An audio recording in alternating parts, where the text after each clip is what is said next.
Assalamualaikum warahmatullahi wabarakatuh.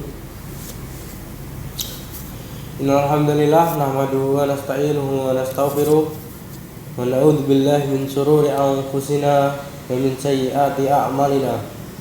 May yahdihillahu fala mudilla lahu wa may yudlilhu fala hadiya lahu. Asyhadu an la ilaha illallah wa asyhadu anna Muhammadan abduhu wa rasuluh. Amma ba'du. Addal amanah wa ballagha risalah wa nasahal ummah wa jahada fi sabilillahi haqqa jihadih.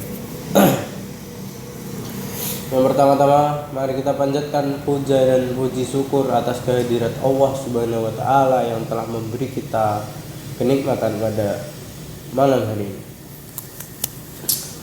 Kedua kalinya salawat serta salam tetap tercurahkan kepada junjungan kita, Nabi besar kita, Nabi Muhammad SAW yang telah membawa kita dari zaman jahiliyah menuju zaman yang terang benderang, yakni Adinul Islam. Ketiga kalinya beradanya saya di sini akan menyampaikan sebuah kultum yang berjudul niat.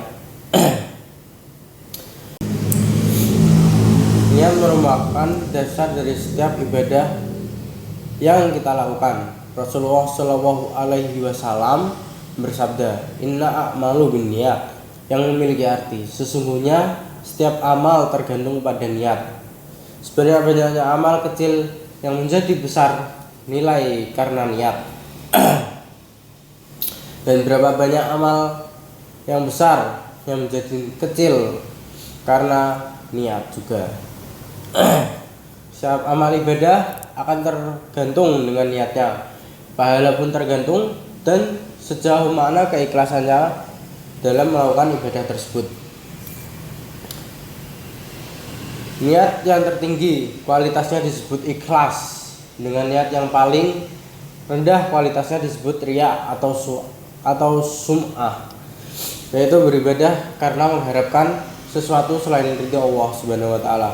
Rasulullah Shallallahu Alaihi Wasallam pernah menyampaikan kekhawatiran tentang sesuatu yang di kemudian hari bisa menjangkiti umatnya. Beliau bersabda, sesungguhnya ada sesuatu yang aku takutkan. Di antara sesuatu yang paling aku takutkan menimpa umatku kelak, yaitu syirik kecil. Para sahabat bertanya, apakah syirik kecil itu? Beliau menjawab, riya. Dalam sebuah hadis diceritakan pula bahwa di akhirat kelak akan ada sekelompok orang yang mengeluh, merangkak, menangis. Mereka berkata, ya Allah, di dunia kami rajin melakukan sholat, tapi kami dicatat sebagai orang yang tidak mau melakukan sholat. Allah tidak melihat pada penampilan kalian. Allah tidak melihat perbuatan kalian. Allah tidak melihat harta kalian, tetapi Allah melihat isi hati nurani kalian. Kalian memiliki niat atau tidak, itu yang Allah akan lihat. Ujar Ustadz yang terkenal dengan penampilan memakai topi kupluk itu.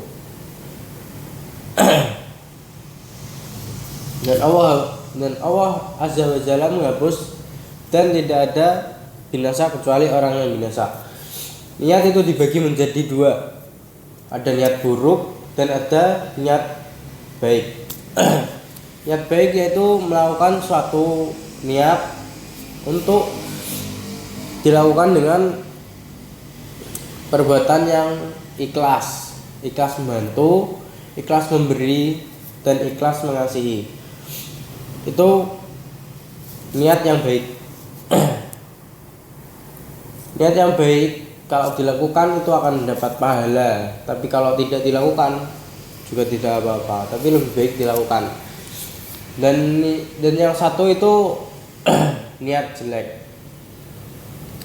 Niat jelek yaitu untuk maksiat atau mencuri, tidak berbakti kepada orang tua, itu niat buruk. Niat jelek yaitu akan menimbulkan dosa besar bagi kita, dan juga bisa Allah memberi ujian bagi kita. Niat buruk bisa dijumpai kita bila kita memiliki sifat iri terhadap seseorang. Jika seseorang itu memiliki harta lebih, kita akan iri, dan karena iri itu bisa menyebabkan niat buruk. Niat buruknya yaitu apa? Terkadang dengan iri itu kita bisa mencuri, bisa korupsi, dan lain sebagainya. Niat buruk tersebut memiliki dosa yang sangat besar.